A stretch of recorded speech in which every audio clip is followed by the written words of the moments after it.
And we're live to discuss the episode Self-Defense. Over to Jeff.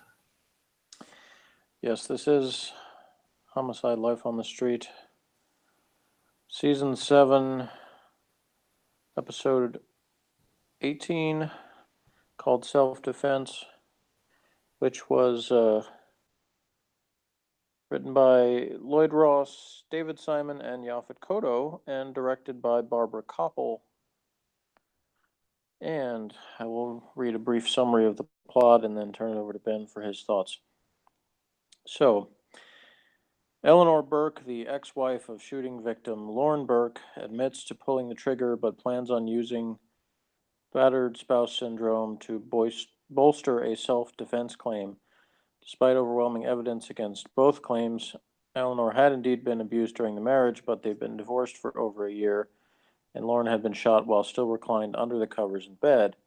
Investigating officers Stivers and Falzone discover overwhelming political support for Eleanor, whose family connections, wealth, and job as an assistant U.S. attorney all make her a sympathetic defendant in the eyes of the FBI, the police administration, and the federal and local attorneys' offices. Ed Danvers conspires with Eleanor's attorney for a lenient outcome, but the judge imposes stiff bail and orders the case before a jury. When G attempts to convince the judge, who is an old friend, to reverse his decision, the judge instead convinces G that too many people are in Eleanor's corner and somebody has to speak for the victim. G's reversal on the matter puts a potential promotion for him in jeopardy. Meanwhile, Falzone and Stivers keep investigating and gradually convince Danvers and G, both of whom were sympathetic to Eleanor, that she is manipulating the law and thus damaging the credibility of the battered wife syndrome defense. In a parallel storyline, Ballard accuses Lewis of sexism, and Lewis attempts to prove her wrong by partnering with her on a case involving a series of robberies and knife point. Meanwhile, Falzone starts to regret breaking up with Laura when he discovers that she is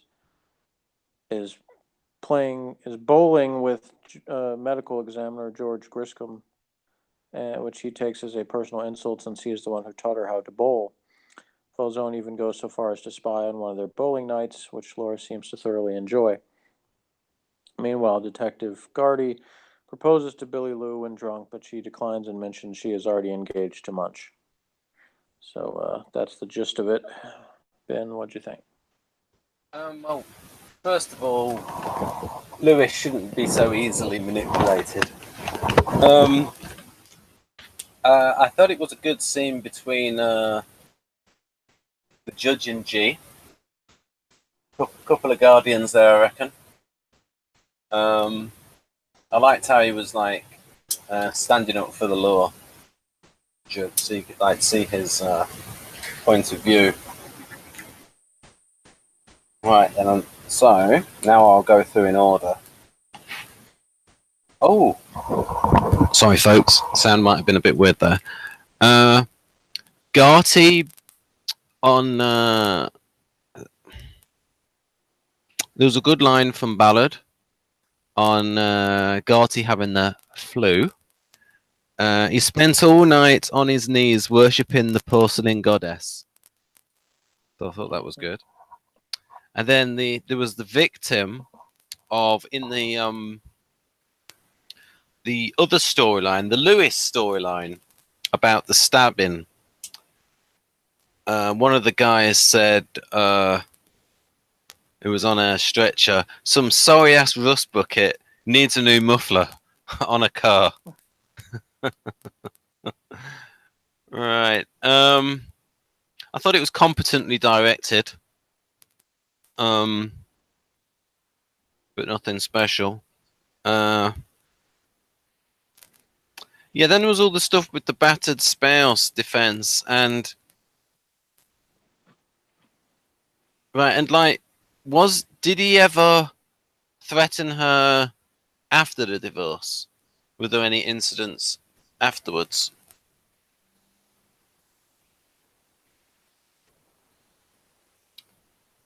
I don't know if that was mentioned.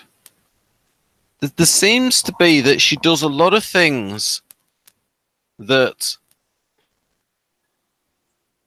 are not exactly what I would call smart choices consistent with her knowledge as a prosecutor. And and just simple,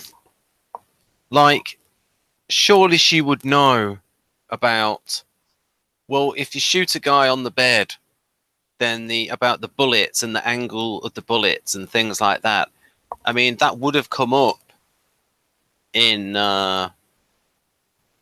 previous cases that she would have prosecuted. At least, though, towards the end, they did sort of bring that up and acknowledge that to the audience when it was Junior DG talking about her being arrogant. Mm-hmm. So at least that acknowledges that. But there was she made some dumb mistakes with that situation. But you could also argue that, she was not having a clear mind and all of the stuff from all of the battery before. Now, I would think, though, if you're a woman in that position, you're not going to go and see the guy on your own when you're talking about alimony. I mean, you take a couple of guys with you for protection. So... Well, yeah, I mean, it seems pretty clear from what they said about, her calling and finding out about policies and stuff that it was clearly premeditated. She wasn't going over there to talk about alimony at all. She was going over there to kill him. So, no, what I mean is previous meetings. That would I mean, for a start, I would imagine a lot of women wouldn't want to see the guy again, but even if they did, they'd want to do it with people present there, just for moral support. But that's a minor point. I like the point that Stivers made about her using the battered spouse defense undermines it when it's genuinely the case.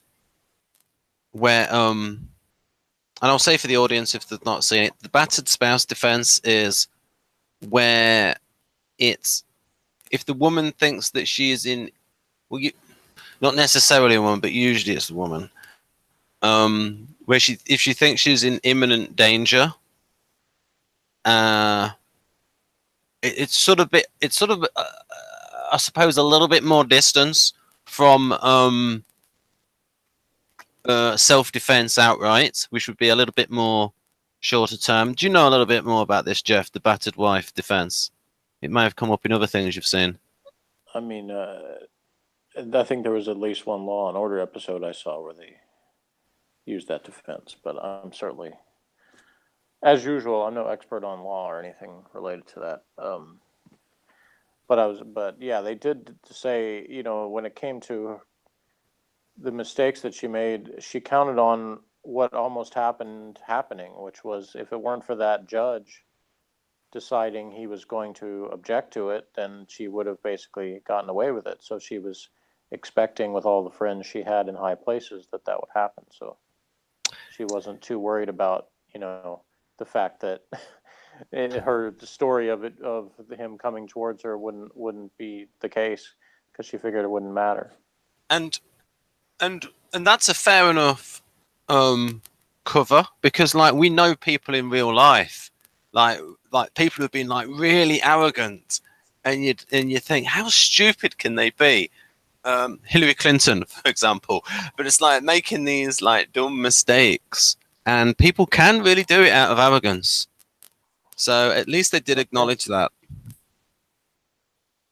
Yeah, I mean, you have people that figure that somewhere or the other, they'll get away with it no matter what.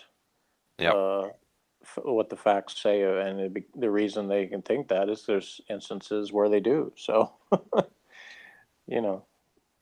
people have confidence that, like Michael Moore said, rich people don't usually get convicted of murder. So, rare exceptions.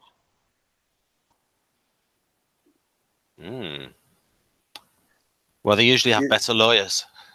Yeah, well, then that's part of it is like usually even if the lawyers know that they did it, they're going to use whatever tactics they can to get them out of it, or at least Right. plead down to something lesser through whatever legal wranglings that they want to do. Now, folks, now Hillary Clinton actually did this.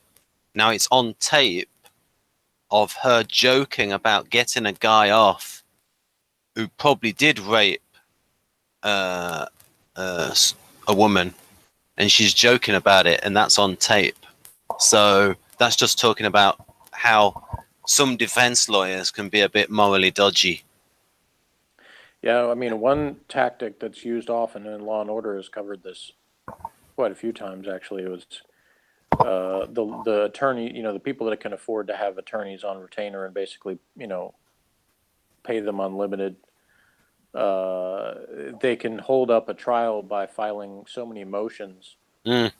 that it takes so long that eventually either the other prosecution's willing to do a plea just to get something done, or even in some cases, there's laws about how long that you have to take to be put on trial, and if you haven't been, then you actually the charges can be automatically dismissed after a certain period of time if you haven't gone to trial.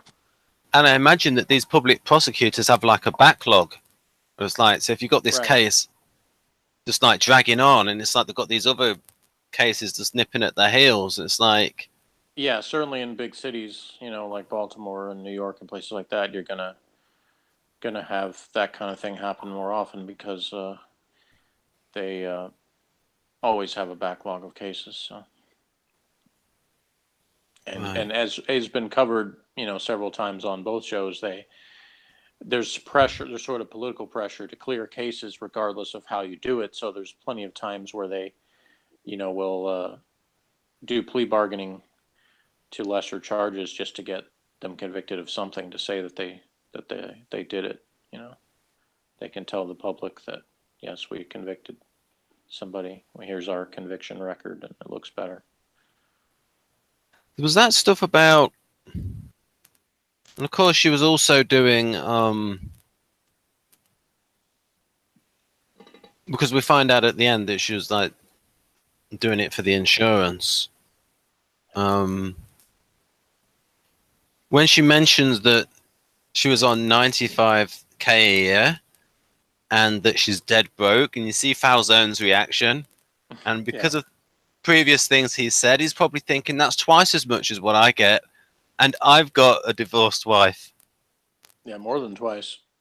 Because they even had an episode where when it was the custody stuff between him and his ex, he had to say exactly how much he was making, and it was only like 30 something thousand a year.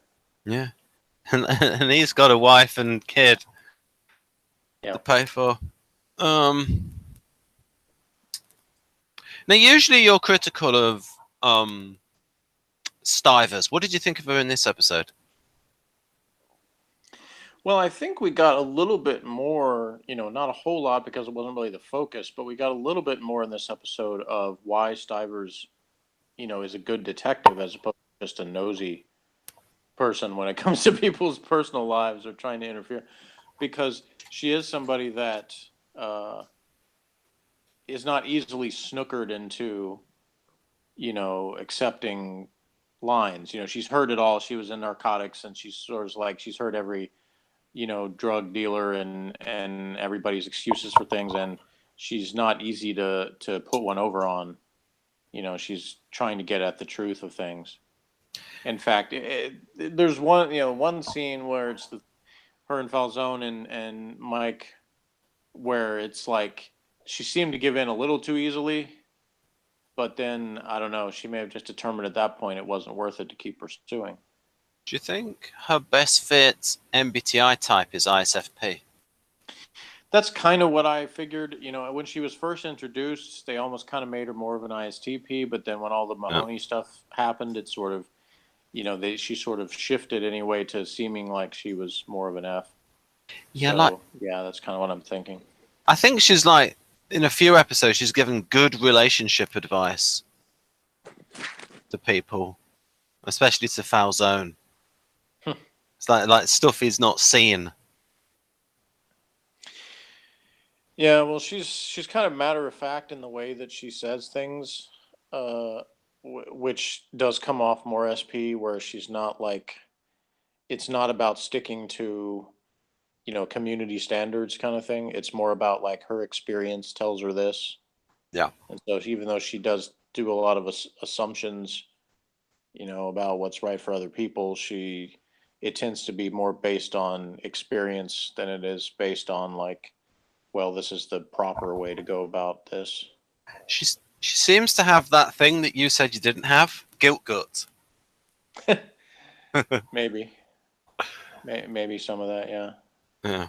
Um, and I never said that no SP can feel that. I've had some people tell me that they actually think that STPs can be affected more by guilt than SFPs can. I don't know whether that's true or not.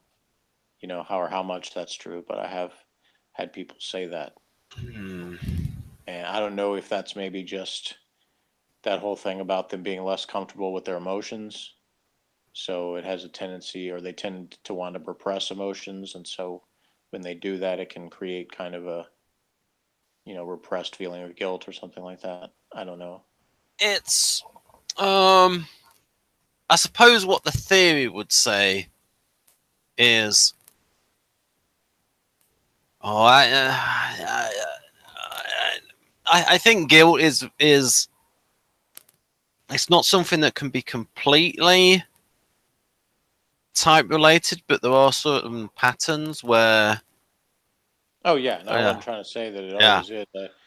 I just brought that up because it yeah, kind of reminded me of it that people have told me that before, and I'm not even saying I right. necessarily believe that, just that other people have said that. So it's just kind of throwing that out there. I would say in general, ESTP and ENTP would be those less likely amongst all the 16 types to feel guilt because, Yeah, and when it comes coming back to homicide, I think what we've seen there is that like Kellerman, for instance, never seemed to come across as guilty. yeah, He came off more like he was worried about his image. He was worried yep, about what people thought of him, and it was important to him to be seen as a good cop and doing the right thing for cops. yep. But I don't really think, unless you want to say it was really subconscious, it didn't come off as being a guilty feeling. Yeah, that is. We would say that that's like the FE in like the extroverted feeling in ESFP, and then I think you put it better where it's like, yeah, he was worried about his reputation, how he looks to other people, and he kept using that phrase about being labelled as dirty. So he's Mm-hmm. like thinking about what other people think of him. And then there was all the stuff with Mahoney where it was like he didn't care, like he had to be blown away, and it's like, and he had his like own black and white ethics on it. Uh, yeah, they did have that thing because they're not just the Mahoney thing about being dirty, but when they had all that stuff about with the arson attacks, with the burn down, they thought he was on the take. Mm-hmm. Right, so still got some more notes here. Um,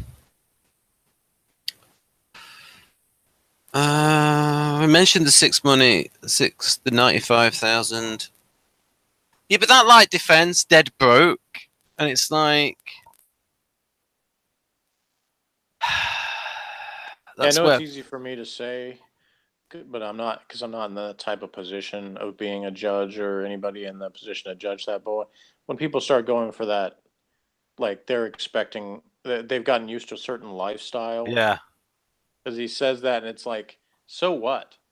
I yeah, mean, that doesn't mean like, okay, if you're a millionaire and you get used to living in a mansion with servants and stuff, and then all of a sudden your money's cut to where you're living on 100,000 a year instead of millions.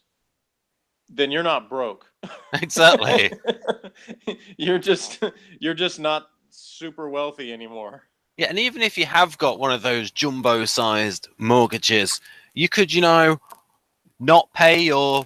You don't have to pay the mortgage. You can wait until they Well, foreclose on you, and that takes about yeah, 2 years.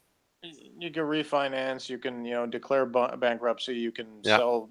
Then go to a smaller place. I mean, there's all Yep. kinds of things you can do to adjust to a cut in income. Yeah. The idea that there's no escape because I don't have this lavish lifestyle anymore. So my only choice was to get alimony or else kill him. That's a pretty weak defense in any way you look at it. But that was part of her BSing as like part of her cover story Yeah, thing. Like that's the it. thing is that really this episode obviously brings up things from sort of a moral standpoint and psychological standpoint because the whole battered spouse syndrome, the idea behind it is that that it's in the same vein as like post traumatic stress type of thing where it's used as a defense of like actions you're taking are are based so much in the over a period of time the fear that's been put into you Yeah. by this abuse that you're fearing for your life on a day-to-day basis. And in this they clearly established pretty early on that she wasn't in any kind of immediate danger. He wasn't Yeah. pursuing her on a regular basis. It's one thing if he had been showing up at her place on a regular basis, things like that. I think if that had happened, then regardless of whether when she went over there, whether or not he, even if she still shot him in his sleep, they still might have been able to get away with that defense in that Yeah. situation if he had continued to make, like you said at the beginning, had continued to make threats to her, Yeah. or he had showed up at her place repeatedly to a point where psychologically she's having this feeling she can't escape from him no matter where she goes. Then I could see how that defense could be used. There was a case in my town with somebody who worked for the company I worked for, where her case went to trial and she was acquitted, and she had gone over to his house and stabbed him to death. Wow. So, and I don't know if they officially called it battered spouse syndrome, but I mean, basically the defense was that he had been terrorizing her. Yeah. And even though it wasn't the case where he broke into her place and she stabbed him there, it was her going over to his place. She still got off based on that defense that he had so like psychologically terrorized her that she felt like there was no escape other than to go over there and kill him. Yeah, and the jury was probably sympathetic and Right. said probably like, yes, technically she did it, but I'm he got sure what he that, deserved. yeah, I'm sure in the course of that trial, in addition to bringing up the long criminal record of the husband, that they also probably showed pictures of her being abused and stuff too, and basically swayed the jury. Like those things that they were, that they showed in this episode, but it never came to that since they didn't, get to the trial part. But that, and that's the thing is, the difference between Homicide and Law and Order, obviously, is that most of the time on Homicide they don't show the trial part of the case, so there's still a chance that she could still get acquitted by the jury if in fact it went to trial, even with the evidence that they had, the physical evidence they had. When you start bringing up the insurance part, Yeah. then you start poking some holes in that. But to say that it's impossible that the lawyer would still not be able to get the jury, no, it's certainly not impossible. Juries have done all kinds of funky things. So the idea, if you still plant the image in the jury's head that where basically they're taking sides, and the wife comes out as being the one that deserves to live and the other guy doesn't, according to the people, then they can still make that determination because that's the American system allows for that. Yeah, sort of like jury nullification, where it's like they can override the law if they think that in favor of justice. Yeah, and the whole idea behind the jury of my peers is that basically you're saying that rather than have a judge whose job is to say this is the letter of the law, of course, not all judges do that already, but even if they did, you're putting it in the hands of people that are supposed to be your peers, in the sense that they're people that, even if they don't know you personally, are supposed to know the circumstances enough that they can make a judgment as to whether what you did was justified or not. So. Yeah. And they probably have things in Law and Order where they, although they might have not have enough time to go into it, about jury selection.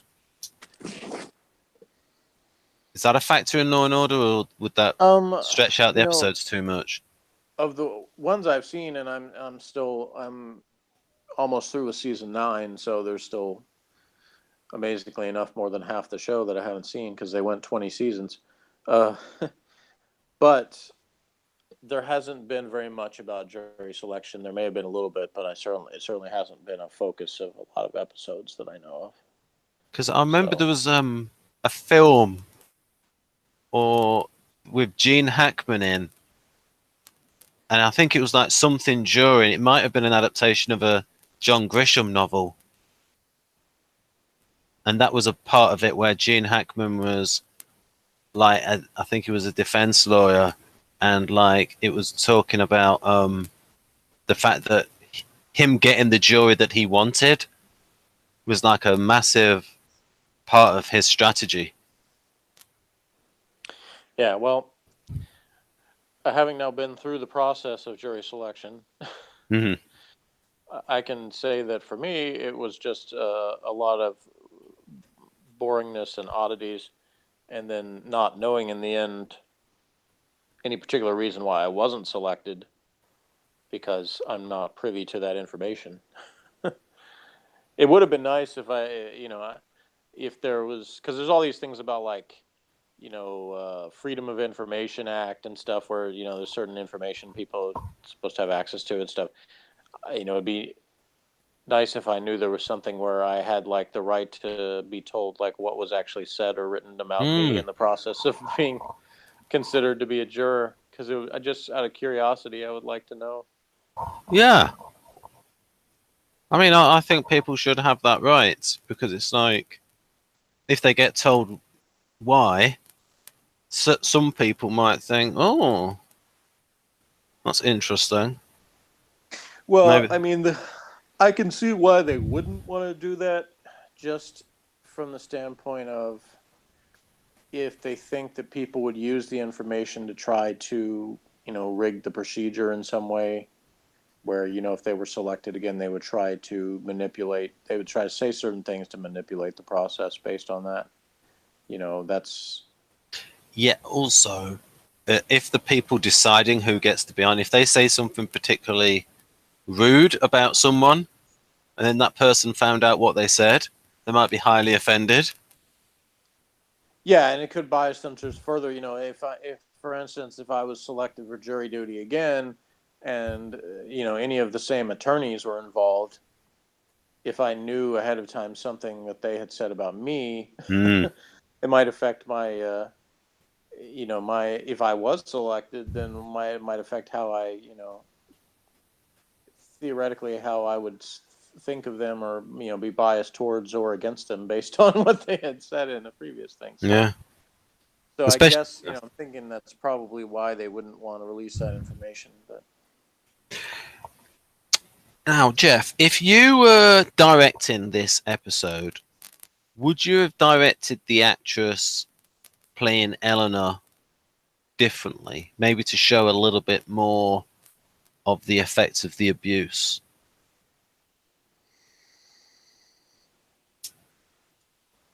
well, I mean, not necessarily. I mean, they really only had a couple of instances where she really had, much to say about that. And I think kind of the point of it was that she really wasn't expressing that very much. It was sort of a weak attempt at that, because, like they said, she was arrogant enough or confident enough Right. to think that the system's going to work for her, because she knows the right people and knows what to say, that it doesn't actually matter that much.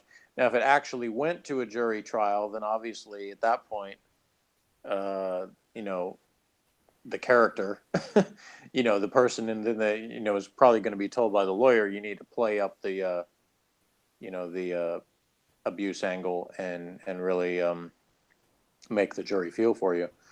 But in the case of just directing the episode, I felt like she did an effective job of conveying that this woman is not really that concerned with Right. appearing to be super distraught over anything, because she doesn't have to be. Right. In fact, that was probably I mean, it's arguably that's a good choice, because people might think, "Oh, that's curious." It might be like a little setup there. Yeah, I mean, it's another case of, we've talked about this before, where what I like about Homicide, in terms of the realism of it, is that, there's probably some other shows that would have kind of tried to set up the audience for, we really feel for this woman, and then the stuff about the insurance comes as this big twist, whereas on this, it was sort of presented as, we're not all that surprised by that, because it comes off as premeditated from the start. Yeah. There wasn't really they weren't trying to make the case to the audience that, you're really thinking that it was self-defense to begin with. So it's more about her trying to get away with something. Yeah. And I think if they had done it like that, so now I'm sort of like going back on my own theory, but I think you're right that if they had played that angle, then it would have seemed more over-structured with the twist. Like a little bit more like, well, where's that? A little bit of a twist that seems a little bit more fake. Yeah, it comes off as manipulating the audience, and you have some, drama shows that did that kind of thing on a regular basis. Like, as I'm watching some, these things from the '80s, as and some people listening to this might know that I watch more stuff from the '80s than I do current stuff, or even '90s stuff.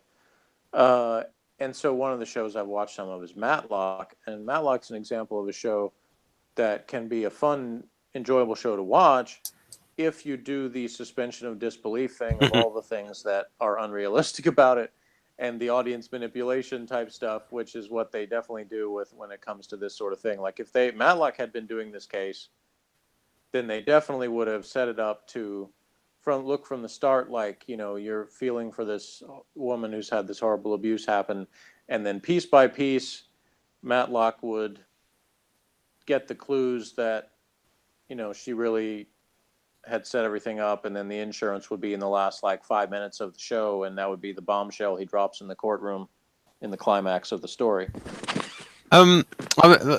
Thinking of Matlock reminded me that they would do some crossover episodes with Murder, She Wrote, and then that reminded me about the Simpsons joke about Matlock.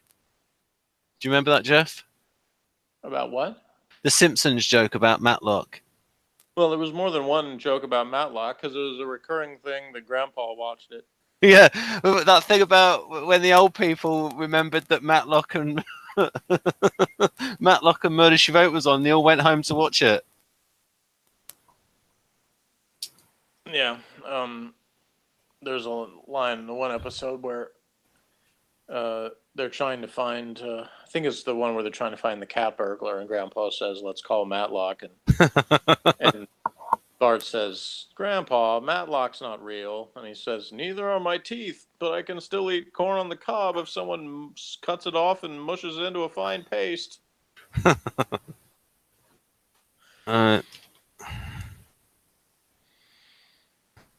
But yeah, that's an example of a show where you can, watching it along with something like Homicide, you can see the contrast in which show is, cares about realism versus, just entertainment, in terms of, Homicide is going more for characters that at the end of and Law and Order really to a great extent does this also, even if the it may be more formulaic in terms of the presentation of it.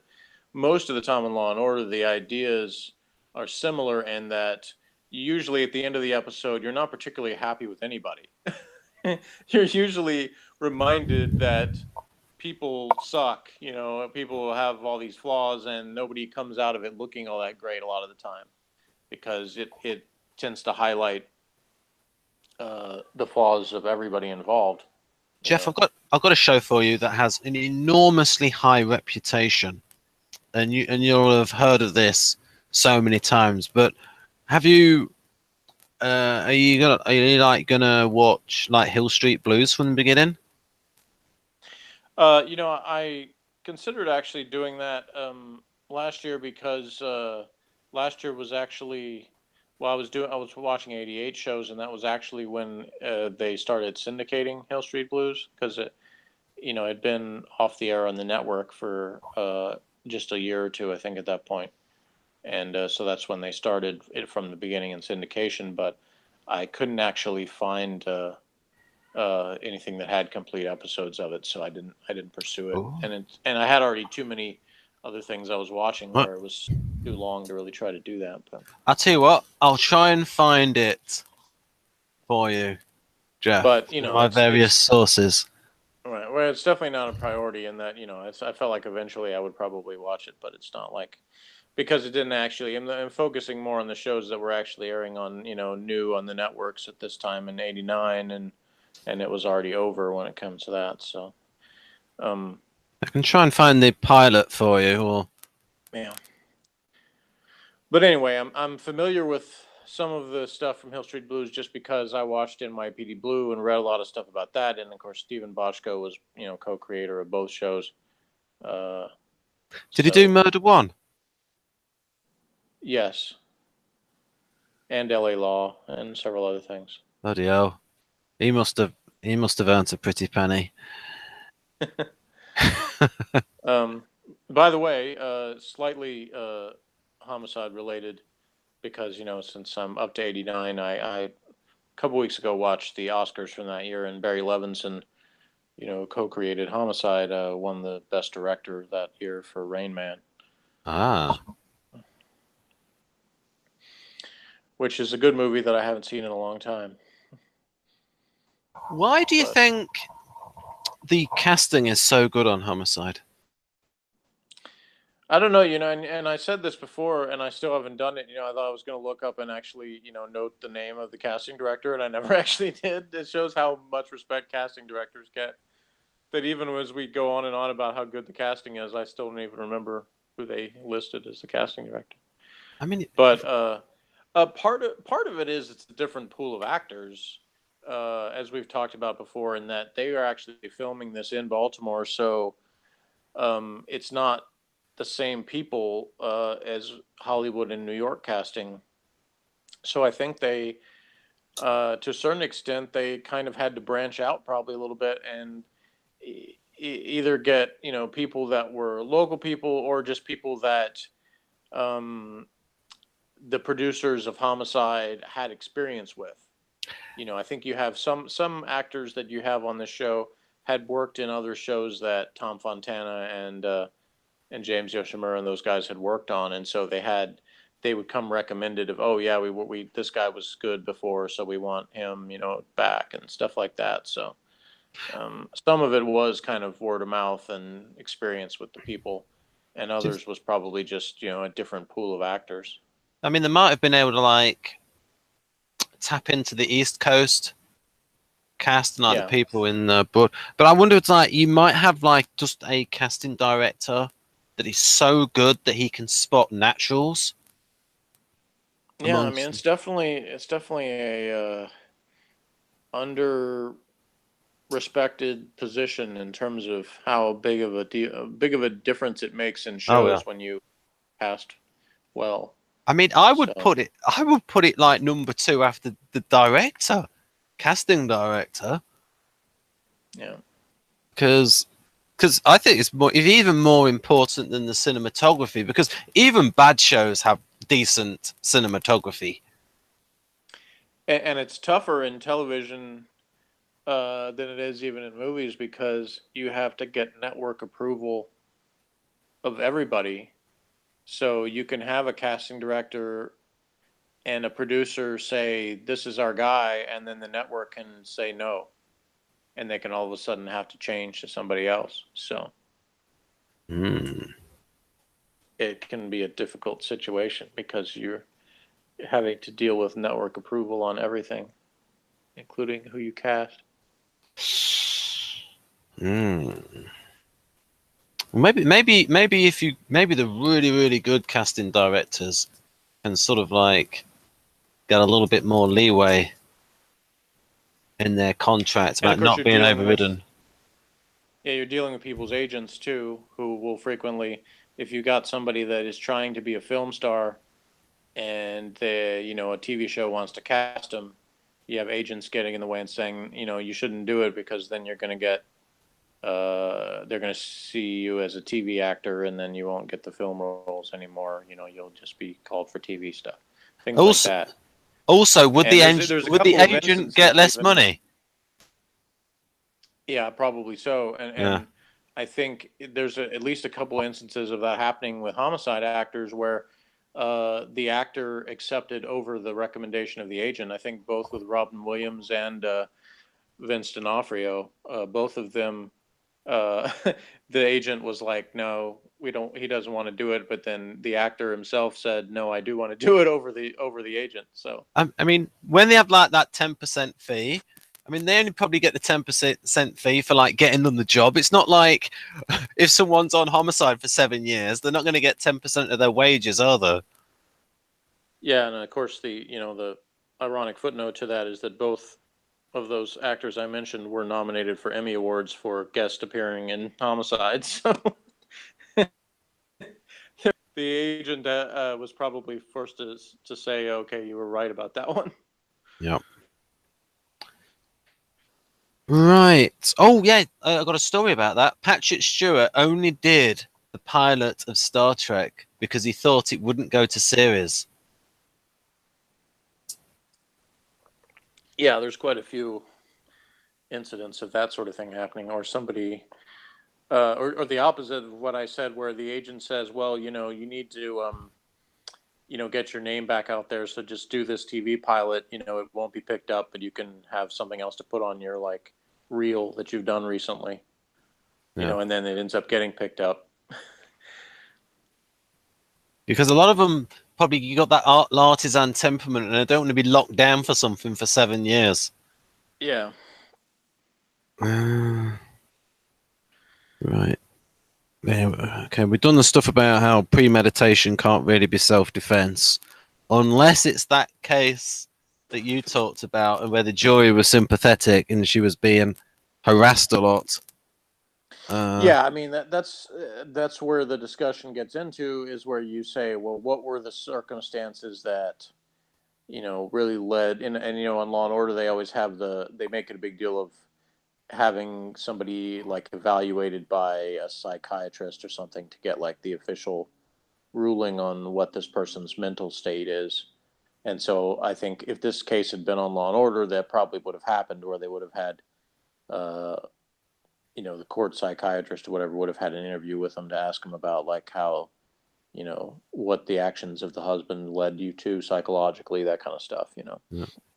As it was in this, it wasn't really their goal, because they were trying to make the case of the facts don't stand up to this anyway, and that the insurance thing was really the kicker, obviously, because the Yeah. whole thing was, at that point you can't argue at all that there wasn't premeditation involved.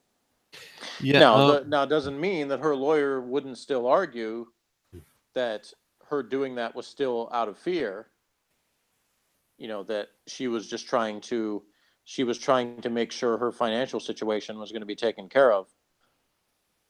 But it's still, you certainly at that point can't say that it's self-defense anymore, even if you could have before. Does that woman come in any further episodes, Jeff? The woman in the records office. I don't know. Okay. Right. There's one thing that the bowling shot reminds me of. I don't think you got a picture of it, but on the back China. of their, yeah. Did you get the back of the shirts? Did you see what they said? Oh no, I should have, because I was sort of snapping away. It was sort of like written in like longhand, so it was quite hard to read. Yeah, I should have snapped that. Unfortunately, I didn't. Sorry, folks. Do you remember what it said though? No, I don't. I'm sorry. What do you remember what it said? Yeah, I'm trying to remember the exact line because it was funny, but it was it was along the lines of "You kill them, we'll grill them," but it wasn't grill. It was something else, and now I can't remember what it was. It was something related to what medical examiners do, and now I can't remember it. Um, I've But written something that's too here. bad because at the time I said it out loud. I figured I would remember, and I figured you would have gotten a shot of it, and neither one ended up being true. Yeah, So well, we're both peas. MBTI yeah. preferences. I've written something here, and I just want to say it, even though we covered it Well, before. if we did the review yesterday, I might have remembered, but because we had to wait another day, Well, I've got the guilt guts, so I won't be able to sleep Sorry, go tonight. ahead. Right, so I'll say this bit that it was sort of like relevant before, but I want to say it anyway. So I've written here, she was so afraid of him, but she never met him with backup, i.e., two big blokes. So, Yeah. uh, you know, that's a bit, but that wasn't relevant really to the plot. But if you're gonna meet someone who battered you, you really want, But then again, it's Yeah, I mean, I can say obviously it's a different circumstance, but enough similar that I can say without getting into a lot of details that I have some experience with a parent in this area, and um, I, was in my mid 20s before I stopped having, occasional nightmares about my father coming into my room. So I have some sympathy for that type of situation, and like you said, like my viewpoint would be that I certainly wouldn't have gone by myself to try to confront my father in any way, even as an adult. So I'll just put it that way. right. And it's like Eric Overmyer was the other writer on that. I was reading off that Wikipedia thing, and it actually said the wrong name because it said Lloyd Ross, but it was actually David Simon, Eric Overmyer, and Yaphet Kotto as the three writers of this. Yeah, and it had said teleplay, Yaphet Kotto, so that means he was responsible for most of the dialogue, folks. Yeah. Although the script editor, we'll call it story editor in America, will change a few things on the dialogue.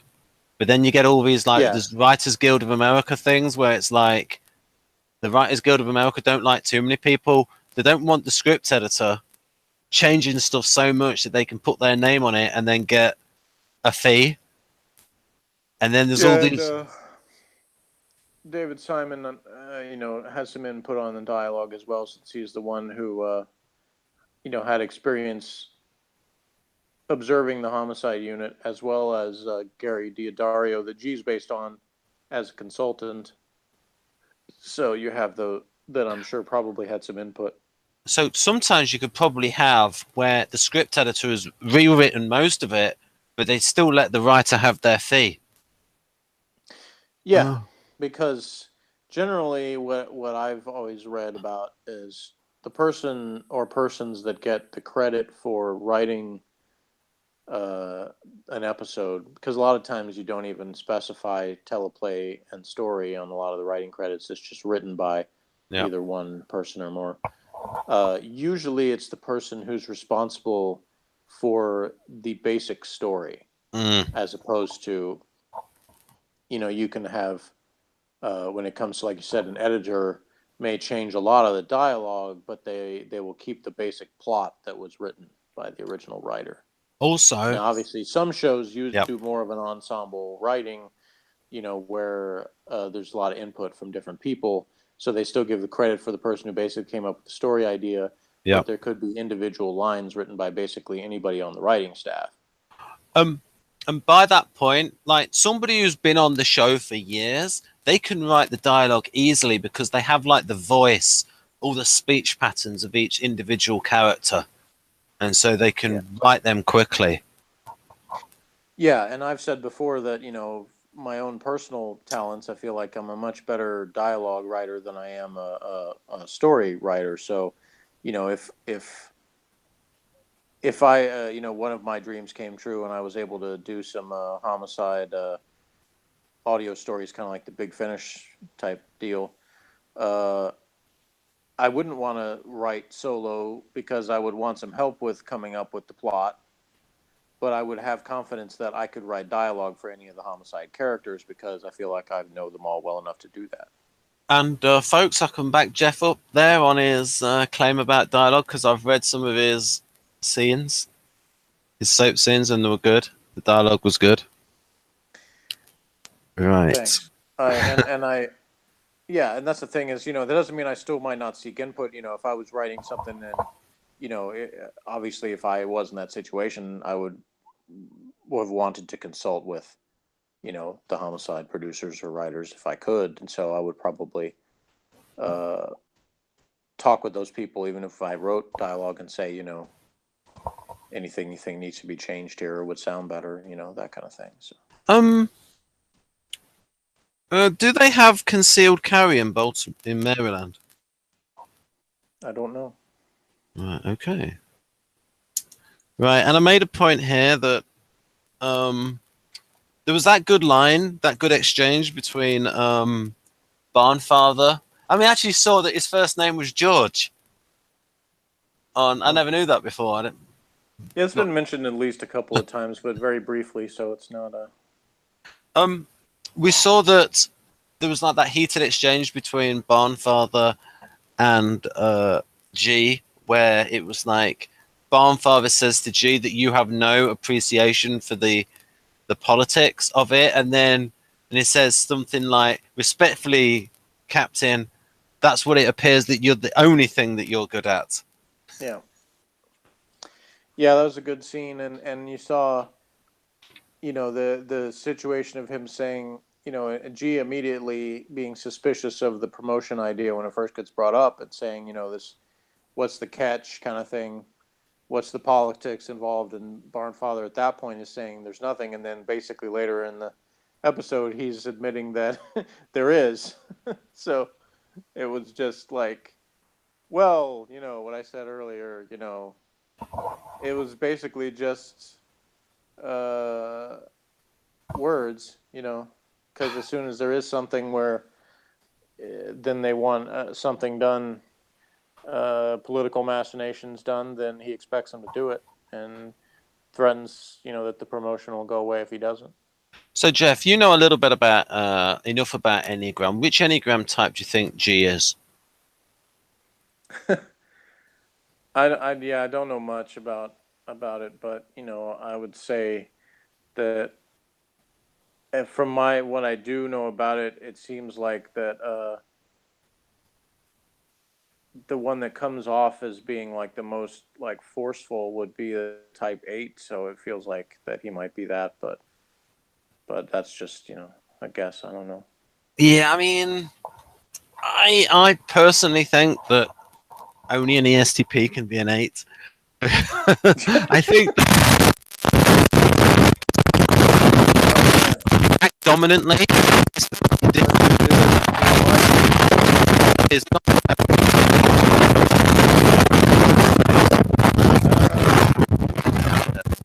Whatever you're doing, stop.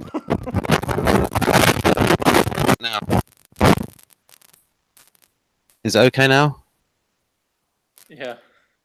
Uh, Did you just like move it or something? I wasn't looking at you, so I don't know what you did. It just suddenly was really loud static. So. Sorry, I might have pointed it near my laptop. That's right. So all this stuff about the justice of it, and well, I would say, like, in an ideal world, like, that guy should have been in prison anyway. The guy who did the battery. Yeah. So, but of course, as always with Homicide, their recurring theme is it's not an ideal world. yeah. So that's why they're introducing that idea is that okay, they're kind of putting the moral equivalency, if that's the right phrase, where it's like, okay, she might get away with murder, but he got away with all the abuse. Yeah. In terms of he wasn't, ever really made to be punished for what he did. So, in your personal opinion, Jeff, how many years do you think somebody should be put in jail for battery like that? Yeah, it's hard to just say an off-the-cuff number. I've never really thought a lot about that specifically. Because like people can go to jail for a significant amount of time just for, you know, but stealing stuff. Yeah, I definitely think violent crimes should carry heavier punishments than nonviolent crimes. And in general, I feel like, there's sentences for drug possession are too long, and sentences for things like somebody killed or injured in a drunk driving incident are too lenient, usually. And also, what happens is you end up filling up these jails with people who all they did was possess drugs, and so it makes the sentences lower for all the other criminals, because it's like, well, if you lengthen the sentences, there are going to be more people in jail for longer, and we've got to build more prisons. And I'd say to that, well, don't have all the drug addicts in there taking space up. I feel like saying "don't get me started" because it's like a whole other subject, and I could talk about it for hours in terms of how little common sense seems to be involved when it comes to determining criminal sentences. It's crazy. By legislatures, which that part of it is probably part of the problem to begin with. Yeah, and a lot of legislature has that ability to, minimum sentences for things. And a lot of judges feel a bit. I know we have a problem with sometimes with judges going off the reservation and not interpreting the law, and we can get angry about that. But also, judges feel that they're a little bit restricted in things like that if it's like a bad law, especially with the drug possession thing. Yeah, because I mean, no matter who the judge is, their hands are tied if there's a state law that says, this is the minimum sentence for this crime. They by law can't make it any less than that. So. Or if you get this 3 strikes you're out thing, and it's like it might be like 3 little things.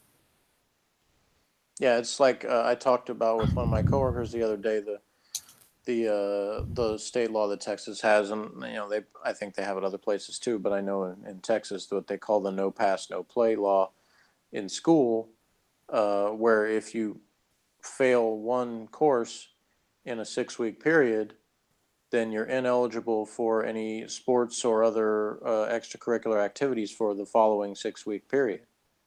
Well, in some cases, including my case, my freshman year of high school, I was on the soccer team. Well, the bulk of the soccer season was in that 6-week period that I was ineligible for because I failed one course. But I mean, that can be. I mean, that's a bit mean, because like some people are just like say bad at maths, and it's like they're intelligent in other areas. Yeah, they're looking at it as like, you're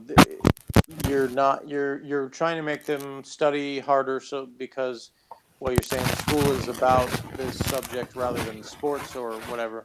But the thing is that those other activities can make the difference in whether someone is motivated to try to do anything in school at all.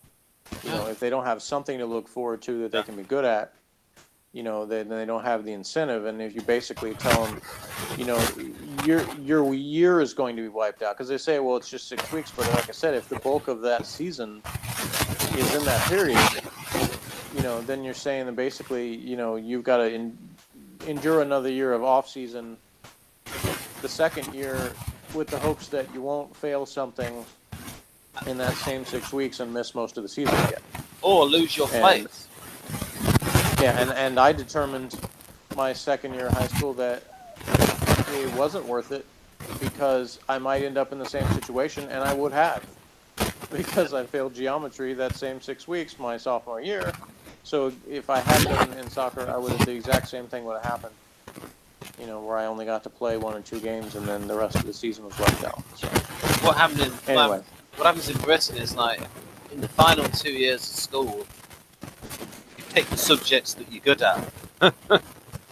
Like 3 or 4 subjects that you're good at. You don't have to have this system where you have people say doing maths and science who are not good at it. yeah, and that's true to a certain extent. There's more of that now, and you know, even in public schools. But my son, you know, his situation was different than mine was in terms of what they were able to do. But anyway, that's veering quite off of the homicide thing. I'll have to look up that saying on the shirts and report back in the next one. Okay. If I can find out what it is. But did you have anything to say about either of the other 2 subplots, either the Falzone and Ballard stuff, or the Guardy drinking himself? Well, I mean, as always, that guy that plays him is a good actor. Which one are you talking about now, Guardy? Yeah. Okay. I put here. Barnfather made a good point about justice and the fact that, you know, it's like what you said about the court case, the difference between justice and the technical law, and oh yeah, what about here? So I put here. Barnfather made a good point about justice, but allowing premeditated murder of scumbags sets a worrying precedent because it's not equal justice before the law. Yeah, and you know, I've made that case that, you know, I'd rather us be closer to Wild West justice than some sort of socialist utopia where everybody lives in a cubicle with their stuff pumped in, you know, their ration of food for the day or whatever. But that having been said, yeah, I'd rather not live in a society where someone can decide, you know, well, this is a bad enough guy that I'm justified in killing him. Yeah, and also sometimes that can be corrupt, where, you know, who gets to decide who's bad, like if someone's got certain politics or things like that. Yeah, I mean, it's obviously that sort of thing has been used to justify racism and other bigotry before, you know, to not have the same justice applied. It was nice to see Shiner. The only thing I would have a small quibble over is they're supposed to be the ME team. Ballard's not part of the ME department. Yeah, well, he said something. The chief MM guy Grissom said something about their usual person not being available for some reason. So apparently they probably have some kind of rule that allows substitutes in certain situations. Yeah. Did you think that he might be an ENTP as well? That guy, the current medical examiner? Yeah, well, we talked about that in a previous thing. I think, you know, probably an NTP, either an INTP or an ENTP. Yeah. He could be one of those that's pretty close to the border on that. Because he seemed a little bit weird. It's not, and as you know, Ben, are you trying to say that INTPs cannot be weird? I'm sort of saying it's like the NTPs are weird in a different way from the INTJs. It's a different kind of weirdness. Well, right. So you're just saying NTP as opposed to an NTJ. Yeah. Yeah, I think I said on a previous episode when we talked about that, I think he definitely does come off more NTP. Yeah. It also is like more facially expressive. Oh, sorry. More facially expressive than INTJ. So, for example... We haven't had a lot of NTJ characters on Homicide. I think every once in a while. I still think Corsetti was probably an NTJ. But yeah, we didn't have a lot of episodes featuring him, so, you know, there's not a whole lot of source material there. I would have loved it if that ISTJ guy, they call me Mr. Clean, had been around long. Like, if he could have been like the Luther Mahoney type character, that would have been cool. Yeah. Well, and you mentioned it, but the scene where G and the judge are talking, I liked as another example of where we've talked about how Homicide has the characters lay out their perspectives without the show having a specific agenda. Yep. So you had the judge talking about how sort of the double standard that he was viewed on, where because he was seen as this tough law and order judge, that he said conservatives loved him when he was using that to justify harsh penalties for, the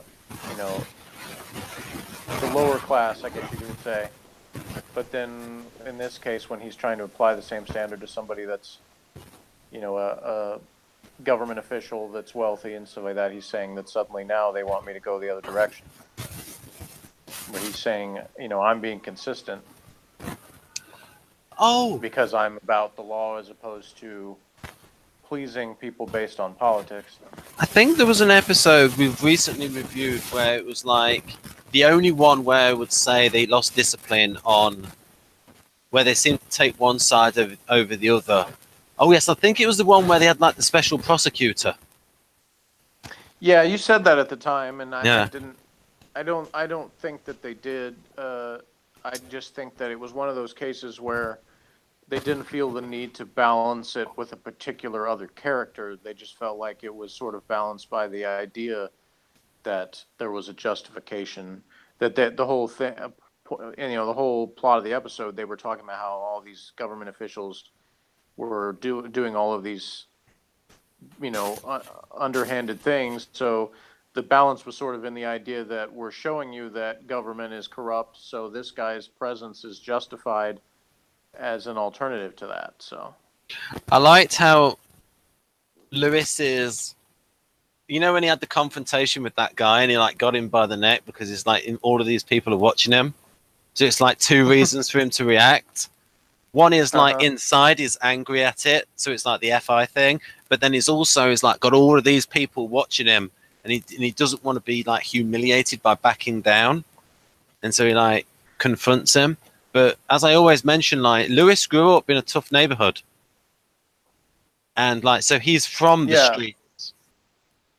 We had two lines from Lewis in this episode because he said both black folks and white folks. Yes.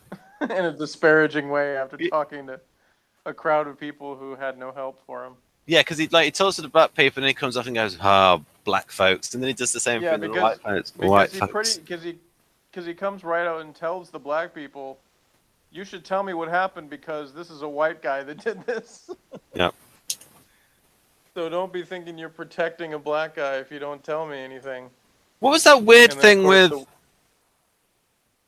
What was that weird thing with the stretcher? And Ballard said, "How did you know he was white?" Oh yeah, because the guy says that the guy was white, but he had a ski mask on. Yeah. So he says she asked him, "How did you know?" And he tells Lewis, "Explain it to her." What, looked at his hands, looked at other part of his skin. Black people don't skin. What is he saying? Well, voice.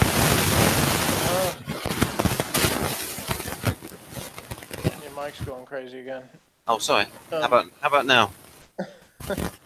It's better. It's still some static. I don't know what you're doing differently this week, but whatever you did before, it worked better. But anyway, they don't come out and say, because he doesn't explain anything to her, or at least not on camera. So he may have been talking about the voice, because the guy was telling people what to do. So he may have been thinking, well, the guy sounded white, or there may have been particular things in his language, or just body language that he was perceiving. So that's another great thing about Homicide, is that they don't have him like break it down exactly. It's left to the interpretation of the audience of what he was talking about. And I think people have seen like lots of previous episodes. It's like South Baltimore is a little bit more southern, and so there'll be like voice differences. Is that fair enough? Yeah, Jeff? I mean, most people, you know, I don't know. This may be something that's a different perspective in where you're from, but there's probably something similar, you know, even if it's not racially based. You know, you talked before about the way certain like classes are viewed or whatever. That there may be something where, in the way somebody says something, Oh yeah. even if they had a ski mask on or whatever, you would still say, well, I know they were from the country, or I know they were, you know, from whatever particular town. Yeah, you know a lot. Yeah. So It's a similar thing in that, you know, he's obviously using his past experience with white and black people, that the guy, for whatever reason, whatever combination of his voice or language or mannerisms or whatever, came off as white, regardless of what he actually was. Oh yeah. I mean, and you also have this thing in England where you have people pretending to be more Cockney than what they are. They call them Mockneys because they want like the street cred. And I've seen him go through these pictures multiple times that I still don't remember. Oh man, I feel like I have to shout over that mic static. So, I don't know whether you got a shot of the guy when they, you know, when the guy in the bar shot him when he's on the ground, because I think he still had the ski mask on. But did he have like white hands? I can't even remember. It's a detail I should remember, but I don't. Okay, so he had gloves on, so you still can't even really tell. I guess you could sort of see through the mask, I guess, you know, but it's still hard to tell from that shot for sure whether it was a white guy. Because I was thinking that would have been funny if they showed him at the end and it turns out he was black. After all that, it wouldn't have been unexpected for Homicide to do something like that, to kind of have a little amusing irony at the end there.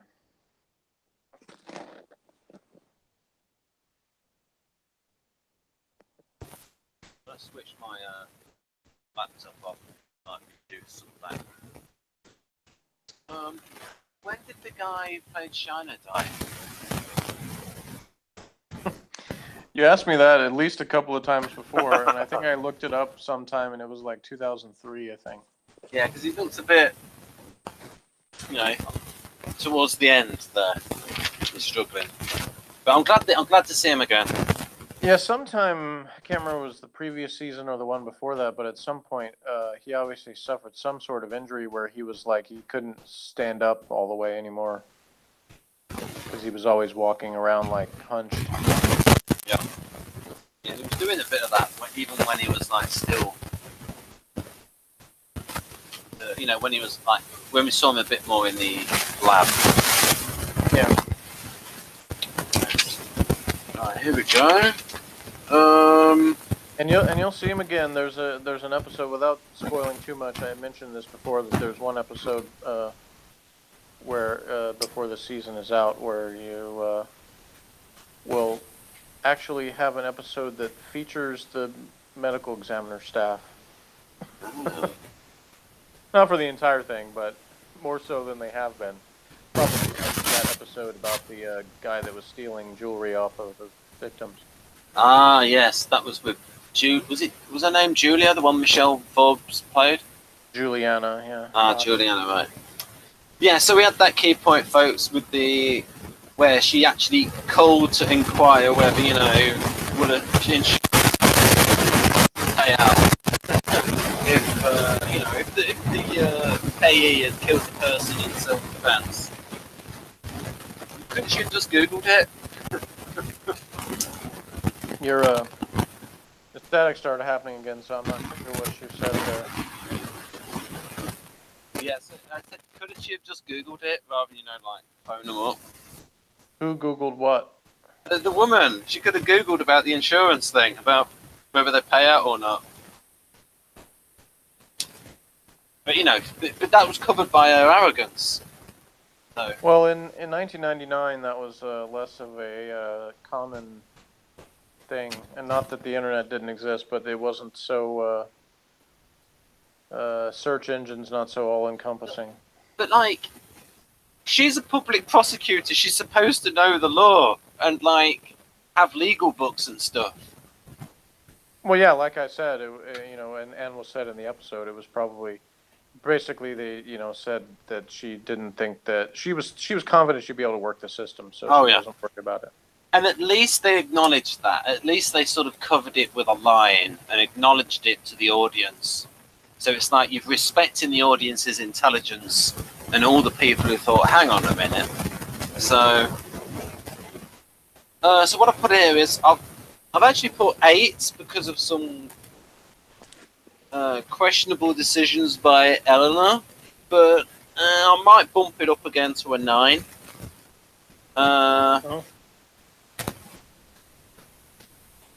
Yeah, because I've sort of put here, like, I put some questionable decisions by Eleanor. It's like she's forgotten a whole bunch of law and ballistics, with the shooting. But, so then we got covering holes with she was arrogant, which, yeah, at least acknowledges her dumb mistakes, but she didn't have a clear mind. All right, so what's your final answer? I think 8 out of 10. What do you give it? So this confirms my theory that I think the intuitives enjoy this episode a little bit more than me, because I'll give it a 7.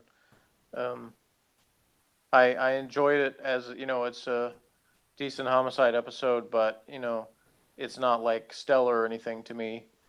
And to me, an episode that's basically trying to be carried by the one concept about self-defense is a little bit on the boring side to me. But so because of that, it's basically one that depends on the staples of Homicide, which is good casting, good acting, realistic characters and situations, and even some humor thrown in, and all those things are present. So it's not it doesn't fall below the kind of average baseline of a good episode. So that's why I give it a 7.